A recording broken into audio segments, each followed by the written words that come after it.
जय श्री कृष्ण। दोस्तों, आखिरकार से कौन जीत पाया है? मानव जीवन में समय, परिस्थिति और स्थान की भूमिका इतनी गहरी है कि कई बार जो होना तय होता है, उसी के अनुसार परिस्थितियां स्वयं बनती चली जाती हैं। कहते हैं, इंसान लाख कोशिश कर ले लेकिन वह ना अपनी मंजिल तक एक पल पहले पहुंच सकता है, नहीं एक पल बाद। हमारी मंजिल, हमारी मुलाकातें और जीवन के हर मोड़ पहले से ही किसी अदृश्य लेखनी द्वारा लिखे जा चुके होते हैं। मानो कोई अनदेखी शक्ति हमें ठीक समय पर ठीक जगह पर पहुंचा देती है, चाहे हम समझे या ना समझे। कई बार हम अनजाने में ऐसे रास्तों पर चल पड़ते हैं, जहां हमें बिल्कुल वही अनुभव होता है जो हमारी नियति में पहले से दर्ज था। ये कहानी भी कुछ ऐसी ही है, जहां समय, स्थान और परिस्थिति ने मिलकर एक अद्भुत घटना को जन्म दिया। कलयुग में एक ही चक्रवर्ती सम्राट हुए हैं और वह थे सम्राट विक्रमादित्य, जिनके नाम पर भारतवर्ष में विक्रम संवत की शुरुआत हुई। विक्रमादित्य एक अत्यंत पराक्रमी, विद्वान, कुशल प्रजापालक और धर्मनिष्ठ राजा थे।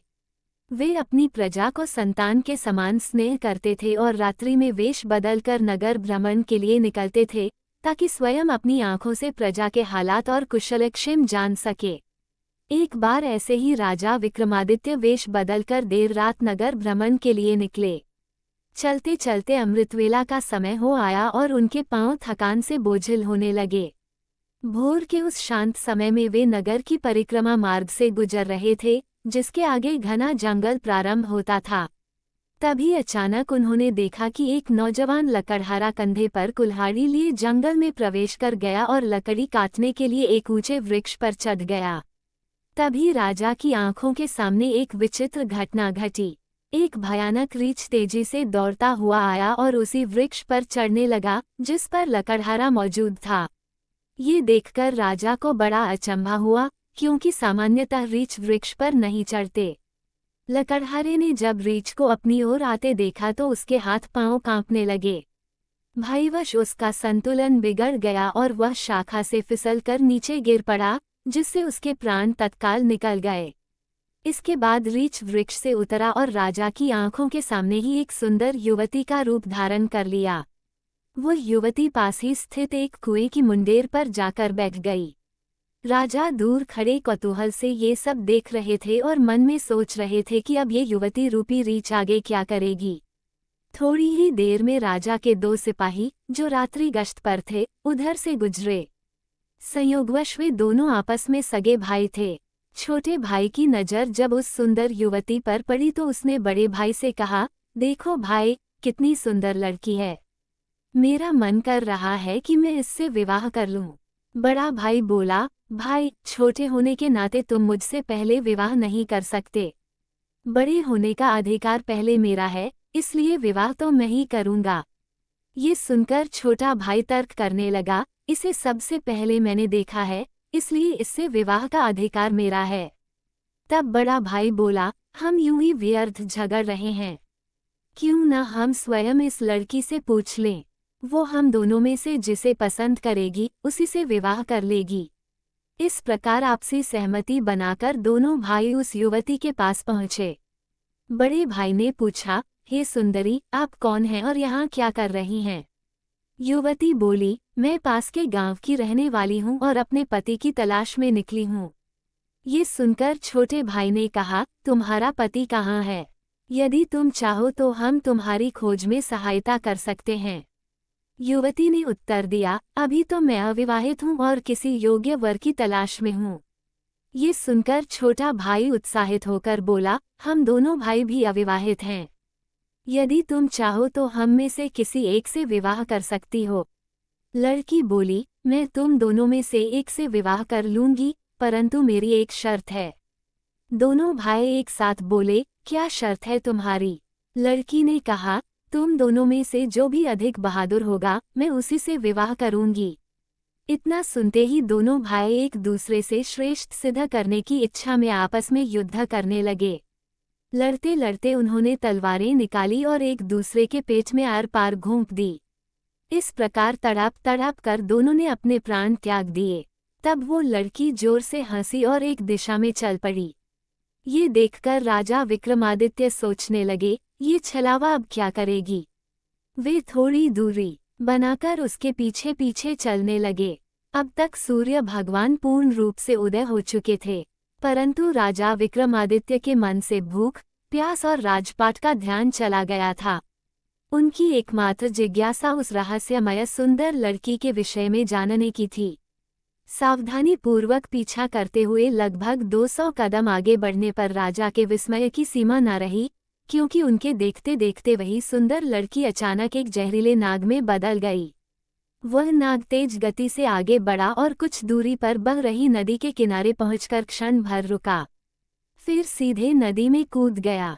नदी के बीच एक नाव चल रही थी, जिसमें अनेक यात्री सवार थे। वह जहरीला नाग नाव की ओर बढ़ा और उसमें कूद पड़ा। नाग को देखते ही नाव में भगदड़ मच गई और लोग जान बचाने के लिए पानी में कूद पड़े। जो तैरना जानते थे वे तो किनारे तक पहुंच गए, लेकिन जो तैरना नहीं जानते थे वे सभी डूबकर मर गए। थोड़ी देर बाद वह नाग नदी से बाहर आया और किनारे किनारे आगे बढ़ने लगा। राजा विक्रमादित्य भी उसके पीछे चलते रहे। कुछ दूर जाकर उन्होंने देखा कि नाग ने फिर अपना रूप बदल लिया और अब वह एक वृद्ध ब्राह्मण के रूप में था। राजा ने सोचा, अब इसके बारे में पूछने का उचित समय है। ये सोचकर वे तेज कदमों से उसके पास पहुंचे और हाथ जोड़कर प्रणाम किया। वृद्ध ब्राह्मण ने भी हाथ उठाकर अभिवादन स्वीकार किया। राजा ने पूछा, आप कौन हैं? वह बोला, क्या तुम्हें दिखाई नहीं देता? मैं एक ब्राह्मण हूँ। राजा ने कहा, आप असत्य बोल रहे हैं, आप ब्राह्मण नहीं हैं। वह बोला, तो फिर तुम ही बता दो, मैं कौन हूँ? राजा ने कहा, तुम वह नहीं हो जो नजर आ रहे हो। वह बोला, मैं जो कुछ भी हूँ उससे तुम्हें क्या लेना देना? अपने काम से काम रखो और अपना रास्ता लो। राजा ने कहा, मैं सच्चाई जाने बिना तुम्हारा पीछा नहीं छोड़ूंगा। तुम्हें सच्चाई बतानी ही पड़ेगी। वह बोला, मैंने तो तुम्हें बताया है कि मैं ब्राह्मण हूँ। राजा ने कहा, आप मुझसे झूठ नहीं बोल सकते। मैं आपका तब से पीछा कर रहा हूँ जब आप रीछ बने हुए थे। आपने उस नौजवान लकड़हारे को मारा, फिर सुंदर लड़की बनकर दोनों सिपाही भाइयों को एक दूसरे के हाथों मरवा दिया। फिर जहरीले नाग का रूप धारण करके नदी में छलांग लगाई और नाव में घुसकर यात्रियों में भगदड़ मचाई, जिससे नाव पलट गई और आधे यात्री डूबकर मर गए। अब आपने वृद्ध ब्राह्मण का रूप धारण किया है। अब सीधी तरह सच बताओ कि आप कौन हो? ये सुनकर वह बोला, यदि मैं न बताऊं तो? राजा ने तलवार निकालते हुए कहा, तो फिर मरने के लिए तैयार हो जाओ। तुम जानते नहीं कि यह राजा विक्रमादित्य की नगरी है और मैं उनका वफादार सेवक हूँ। इस धर्मात्मा राजा की नगरी में इतने लोगों की जान लेकर तुम जीवित नहीं बच सकते। अब मरने से पहले जल्दी से यह बता दो कि तुम कौन हो। राजा विक्रमादित्य की यह धमकी सुनकर वो वृद्ध ब्राह्मण जोर जोर से खिलखिलाकर हंस पड़ा और बोला, मैं जानता हूँ कि यह महानगरी विक्रमादित्य की राजधानी है और यह भी जानता हूँ कि तुम ही विश्व प्रसिद्ध सम्राट विक्रमादित्य हो। फिर भी एक बात जान लो कि तुम मुझे नहीं मार सकते, बल्कि एक दिन ऐसा आएगा कि मैं तुम्हें मरने के लिए विवश कर दूंगा। उसकी यह बात सुनकर राजा विक्रमादित्य सोचने लगे कि जिसने इस वेश में भी मुझे पहचान लिया वह कोई छोटी मोटी हस्ती तो हो नहीं सकती। तब राजा थोड़े विनम्र होकर बोले, अब आपने मुझे पहचान ही लिया है तो कृपया आप बताएं कि आप वास्तव में कौन हैं। तब वह ब्राह्मण बोला, किसी ने सत्य ही कहा है कि संसार में 4 प्रकार के हठ प्रसिद्ध हैं, राजहठ, बालहठ, त्रियाहठ और योगहठ। तुम राजा हो, राजहठ पर अड़े हो। बिना मेरी सच्चाई जाने तुम मानोगे नहीं, इसलिए मुझे बताना ही पड़ेगा कि मैं कौन हूँ। आत्मा राजन, अब ध्यान लगाकर सुनो कि मैं कौन हूँ और तुम्हारी राजधानी में क्यों आया हूँ। तब उस वृद्ध ब्राह्मण ने बताना शुरू किया, हे राजन, मैं तुम्हें बताता हूँ कि मैं कौन हूँ। जो भी मैं बताऊंगा एक एक शब्द ध्यान लगाकर सुनना। मेरा नाम काल है। तुम जानते हो कि इस संसार में जितने भी प्राणी जन्म लेते हैं उनकी मृत्यु निश्चित है, इसलिए इस भूमि को मृत्यु लोक भी कहा जाता है। जब प्राणी माता के गर्भ में आता है तो उसके पूर्णांक बनने के बाद आत्मा उसमें प्रवेश करती है, अर्थात वह सजीव हो उठता है।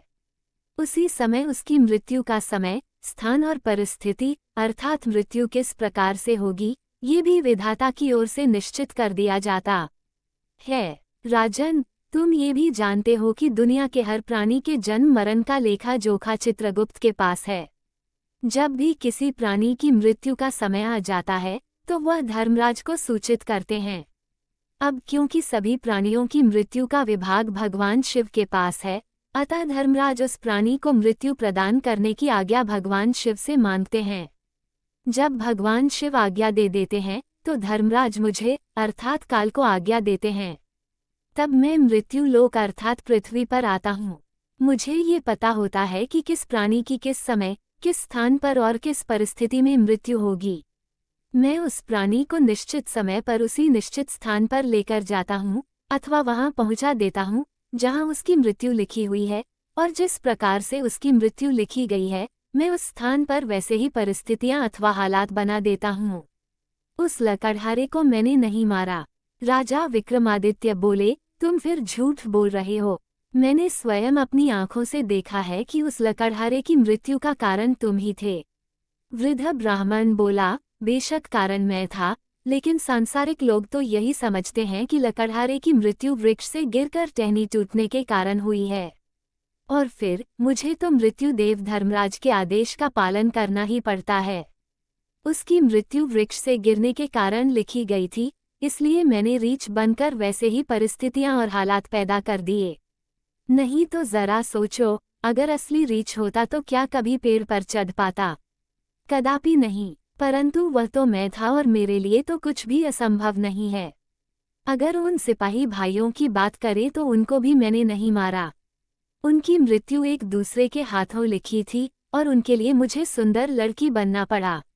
नाव में सवार कुछ लोगों की मृत्यु पानी में डूबने से लिखी थी, इसके लिए मुझे भयानक नाग का रूप धारण करना पड़ा। राजन, मुझे लगता है कि अब तो आप अच्छी तरह समझ गए होंगे कि मैं कौन हूँ और तुम्हारी नगरी में क्यों आया था, और यह भी समझ गए होंगे कि समय, स्थान और परिस्थिति की सांसारिक प्राणी के जीवन में कितनी बड़ी भूमिका होती है। राजा विक्रमादित्य ने वृद्ध ब्राह्मण रूपी काल की बात बड़े ध्यान से सुनी और गंभीर हो गए। काल कहने लगा, हे राजन, अब मैं चलता हूँ। राजा विक्रमादित्य बोले, हे कालदेव, आपने मुझे बहुत अच्छी जानकारी दी है, जिसके लिए मैं आपका बहुत आभार व्यक्त करता हूँ। कृपया जाने से पहले मेरे एक और प्रश्न का उत्तर देते जाइए। कालदेव बोले, पूछो, क्या पूछना चाहते हो? शीघ्र पूछो, मेरे पास इतना समय नहीं है। राजा विक्रमादित्य बोले, कृपा करके मुझे ये बताएं कि मेरी मृत्यु कब, किस स्थान पर और किस प्रकार से होगी। कालदेव बोले, हे राजन, मैं ये तो बता सकता हूँ कि तुम्हारी मृत्यु कहाँ और किस प्रकार से होगी, परंतु यह नहीं बता सकता कि तुम्हारी मृत्यु कब होगी। राजा विक्रमादित्य बोले, हे कालदेव, मृत्यु का समय बताने में आपको क्या आपत्ति है? कालदेव बोले, हे राजन, यदि मैंने पहले ही आपको मृत्यु का समय बता दिया तो इसी क्षण से आप चिंताग्रस्त हो जाओगे, और आप तो जानते ही हो कि चिंता चिता समान होती है। अभी तो आपको अपने शासनकाल में बहुत से शुभ और जन कल्याण के कार्य करने हैं। राजा विक्रमादित्य बोले, चलो समय ना सही, ये तो बता दो कि मेरी मृत्यु कहाँ और कैसे होगी। कालदेव बोले, सुनो राजन, तुम्हारी मृत्यु तुम्हारे ही महल में सीढ़ियों पर से पांव फिसलकर गिरने के कारण होगी। इतनी बात बताकर वृद्ध ब्राह्मण रूपी काल शीघ्रता से एक दिशा की ओर चल पड़ा और कुछ दूर जाकर विलुप्त हो गया। इस वक्त तक सूर्य भगवान भी पूर्ण रूप से अस्त हो चुके थे और चारों तरफ अंधकार छा गया था। राजा विक्रमादित्य अब तक शारीरिक और मानसिक रूप से थक चुके थे, अतः मन में गहन सोच विचार लिए हुए तेज कदमों से अपने महल की ओर प्रस्थान कर गए। और आगे चलकर सचमुच ऐसा ही हुआ। राजा विक्रमादित्य की मृत्यु अपने महल की सीढ़ियों से फिसलकर गिरने से ही हुई थी। इस कथन की पुष्टि इतिहासकारों ने भी की है। जय राजा विक्रमादित्य। अगर आपको ये कहानी पसंद आई हो तो वीडियो को लाइक, शेयर और सब्सक्राइब जरूर करें। इसे अपने दोस्तों के साथ शेयर करें और कमेंट बॉक्स में जय श्री कृष्ण और हर हर महादेव जरूर लिखें।